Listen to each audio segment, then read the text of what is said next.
What's up everybody, welcome back to the Let Us Babe channel. So in today's video I'm going to be talking about the disappearance of Phoenix Coldon. If you aren't aware, we used to do a podcast on SoundCloud and we'd only talk about missing people of color, but I feel as though since we're taking kind of YouTube to another level for us and our brand, we really wanted to bring this to the forefront and talk about it in video format. So I'm going to be kind of doing some re-recordings and sharing those stories here. So if you guys are interested in that, definitely let me know. In our last video, I also mentioned that Mondays are going to be the designated days for this type of content. And then on Fridays, we'll talk about news related stuff going on in the media, Black Lives related news, things like that. You get the point. I have some notes, so if you see me looking down, I'm looking on my phone just so I don't get any details incorrect, because there's nothing worse than that. Alright, so Phoenix Lucille Coldon. At the time of her disappearance, she was 23 years old. She's a young African-American girl. She's extremely bright. I'll put a picture up on the screen just so you can see what she looks like, but her smile is literally beaming through the screen right now, I'm sure. And I remember that being something that really caught my eye, just because the way she looks is a reflection of kind of what she was into. She played a variety of instruments. She was a fencing champion, and she also was very, very involved in church. And a lot of that positivity in her life has just shown through her appearance, if that makes any sense. In terms of general description, Phoenix is said to be between the heights of 5'3" and 5'6", and she also weighed 125 pounds. She had black hair, brown eyes, pierced ears, and occasionally she would wear glasses. At the time of her disappearance, she was wearing a dark gray sweatshirt and gray sweatpants. On one leg, it read Lindenwood, spelled Lindenwood. I feel like I had to really think about that because I didn't want to get it wrong. And the other leg spelled UMSL. She was a college student at the University of Missouri St. Louis. And although she wasn't enrolled in classes at the time of her disappearance, she was still considered a college student. The day she went missing was December 18th, 2011.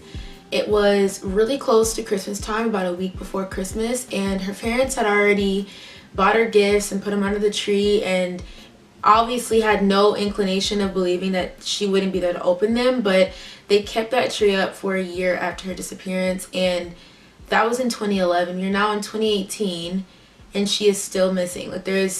Apart from there being some hoax, she has not been found, and there haven't been that many leads either. On the day of her disappearance, after coming back from doing some shopping with her family and going to church, she came back and sat in the driveway in her Chevy Blazer. This seemed to be a normal thing for her. You know how you get home or you're talking to your friends or your significant other and you just kind of want to be in a quieter place if you're in a big family or you're in a family setting. So you go and sit in your car, or you're in the garage, or you're outside walking around just trying to kind of find a quieter spot to talk. I think that was kind of the premise of her doing that. So it seemed pretty normal that she would be in the car, she'd talk on the phone, and then after that she would come in the house. But this particular time, her dad looked out the window and he saw that she was in the car, and I don't think he thought anything of it. Like I said, it was pretty normal. But when she pulled off, he thought, okay, well maybe she's going to the corner store down the street. But that was the last time that anyone saw Phoenix. She did not come back. She wasn't found or apprehended anywhere else. She was just missing after that point. So that makes it very interesting that no one knows what happened to her.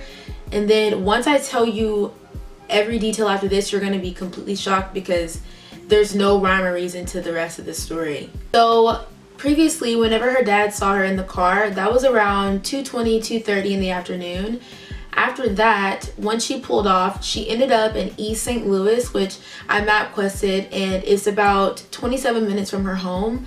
And her car was found about 5:30 at a intersection with the doors open and the car still running. Now, if that doesn't give you chills, I don't know what will, because it's honestly the most freaky thing I've ever heard in my life. First questions to me are, how on earth was her car still running and no one called?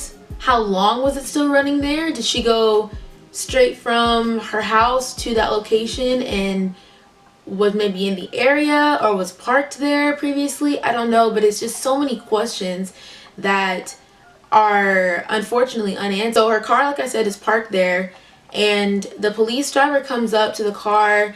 I believe there was a few belongings in the car, but instead of contacting her mother, who the car's name was under, Goldie Coldon, he just sent the car to the impound lot. There wasn't that much reports on the car and the belongings that were accounted for when he picked up the car, but the car would sit there for 2 weeks until a family member would find it and notify the rest of the family. What? So you mean to tell me you find a car under suspicious circumstances and that's all you do is just send it to the impound lot? Like, you don't like follow up or call anybody or ask anybody anything? It's so strange to me. So the car was found by a family member, and then the parents were notified. So although there aren't any leads in this story pertaining to suspects or people of interest at the moment, it seems as though Phoenix had a boyfriend at the time of her disappearance, but the police talked to him and cleared him as a suspect. I believe the parents also reached out to him, but he didn't answer. So that's kind of where the story ends.